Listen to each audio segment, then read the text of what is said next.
Hey guys, तो चलिए इस वीडियो के अंदर हम सीखते हैं ट्रिग्नोमेट्री टेबल बनाना। ट्रिग्नोमेट्री टेबल बनाना बहुत ही आसान है, सबसे पहली बात तो ठीक है। और इसी के साथ में आपको वैल्यूज़, कभी कभी क्या होता है कि हम वैल्यूज़ याद तो कर लेते हैं लेकिन भूल जाते हैं, और वैल्यूज़ याद करना भी एक तरह से थोड़ा सा टिपिकल होता है। ठीक है, वैल्यूज़ इतनी सारी है तो हम भूल भी जाते हैं। तो ट्रिग्नोमेट्री टेबल बनाना आना चाहिए, जिससे कि क्या हो, एग्जाम में आप जाओ और एग्जाम में आप ट्रिग्नोमेट्री टेबल 1 मिनट के अंदर बना दो, और फिर इसी के ऊपर बेस्ड क्वेश्चन है तो उनको आप इजीली कर लो। क्योंकि वैल्यू हमें अगर पता नहीं होगी तो हमारे ट्रिग्नोमेट्री के क्वेश्चंस कैसे सॉल्व होंगे। तो ट्रिग्नोमेट्री की टेबल बनाना बहुत ज़रूरी है। तो कैसे हमें बनानी होगी यहाँ पर, तो देखिए सीखते हैं। तो सबसे पहले आपको याद रखना है sine cos tan cosec cot. ठीक है, तो इस तरीके से इस सिक्वेंस में आपको लिखना है sine cos tan cosec sec cot, इस तरीके से आपको लिख देना है। ठीक है, फिर यहां पर क्या लिखना है, यहां पर लिखना है 0। ठीक है, फिर लिखना है 30 45 60 90। ठीक है, 0 degree 30 degree 45 degree 60 degree 90 degree, इस तरीके से। ठीक है, अब यहां पर देखो, यहां पर लिखना है साइन के लिए, मैं बता रहा हूं साइन के लिए लिखना है 0 1 2 3 4, लिख दिया। फिर नेक्स्ट आपको डिवाइडेड बाय 4 करना है, डिवाइडेड बाय 4 कर दो, सभी को डिवाइडेड बाय 4 कर दो, और फिर अंडर रूट कर दो, इनका। बस ये प्रोसेस करना है। क्या करना है, पहले 1 0 1 2 3 4 लिखना है, डिवाइडेड बाय 4 करना है और अंडर रूट कर देना है। साइन की वैल्यू निकल के आएगी इससे। कैसे, देखो 0/4, इसका अंडर रूट भी करोगे तो 0 ही आएगा, आपको पता है। तो यहाँ पर जो साइन की वैल्यू आएगी वो क्या आएगी, 0।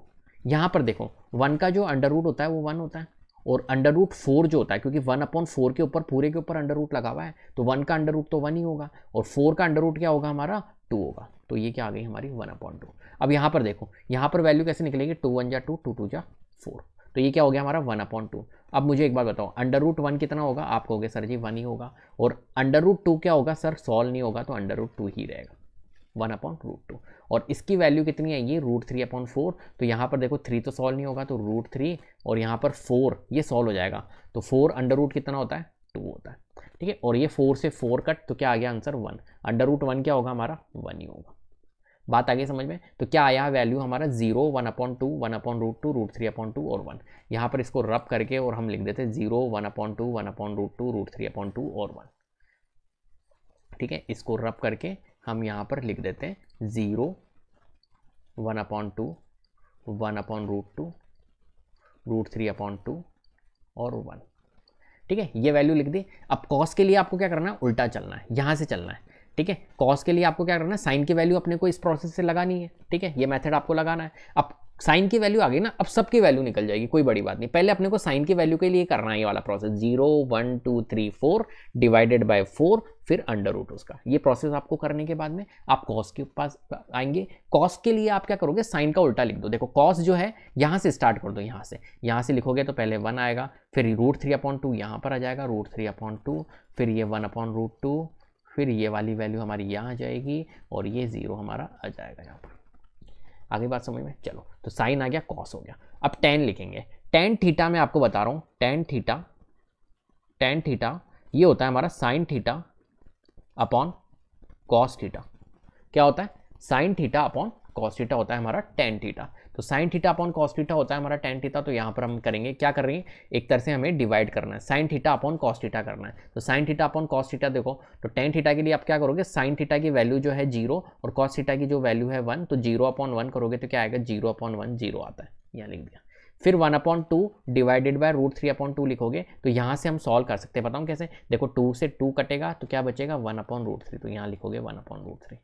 यहाँ पर देखो 1/√2 है, 1/√2 है, तो √2 से √2 कटेगा तो 1/1 बचेगा, यहाँ पर आएगा 1। यहाँ पर देखो 2 से 2 कटेगा तो √3/1 आएगा, तो क्या आ गया एक तरह से √3/1 √3। अब यहाँ पर देखो 1 डिवाइडेड बाई 0, इस चीज़ का ध्यान रखना है, 1 डिवाइडेड बाई 0, जब भी डिनोमिनेटर में 0 होता नहीं है, डिनोमिनेटर में 0 कभी भी नहीं हो सकता है, तो यहाँ पर आएगा not defined. Not defined means 1/0।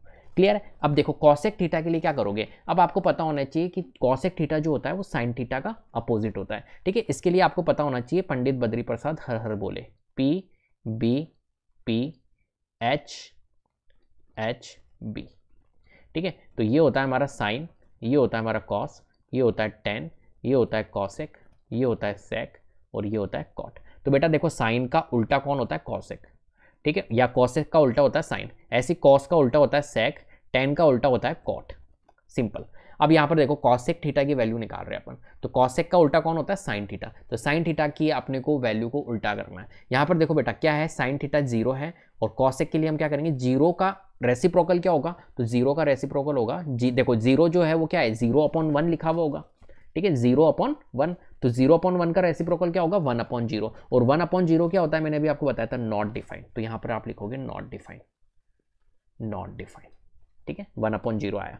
यहाँ पर देखो, अब यहाँ पर देखो 1/2 का उल्टा क्या होगा, 2/1, जो कि क्या होगा 2, 1/√2 का उल्टा क्या होगा, √2, √2/1 होता है √2, √3/2 का उल्टा क्या होगा, 2/√3, और 1 का उल्टा क्या होगा, 1 का उल्टा 1 ही होता है, सिंपल सी बात।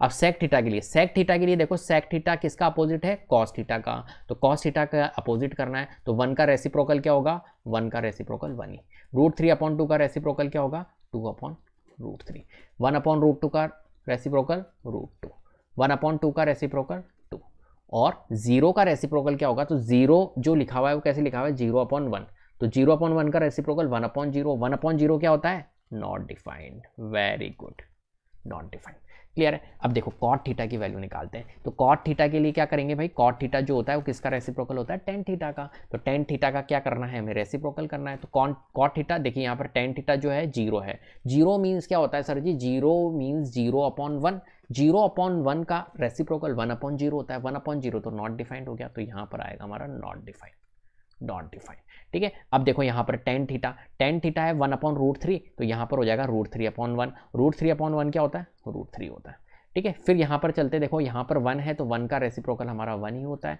तो 1 लिख दिया, √3 का रेसिप्रोकल क्या होगा, देखो √3 जो है √3/1 है, तो √3/1 का उल्टा 1/√3, बात आई समझ में, चलो। और नॉट डिफाइंड मीन्स होता है 1/0, 1/0 का उल्टा क्या होगा, 1/0 का उल्टा होगा 0/1, 0/1 मतलब 0, बात आ गई समझ में। इस तरीके से आपको ये टेबल को बनाना है, बहुत ही आसान है, जब आपकी प्रैक्टिस हो जाएगी आप 1 मिनट के अंदर इस टेबल को बना सकते हो, कोई बड़ी बात नहीं। अभी मैंने आपको समझाया इसलिए टाइम लगा है, बाकी इसको बनाने में सिर्फ 1 मिनट लगता है, क्लियर है बात।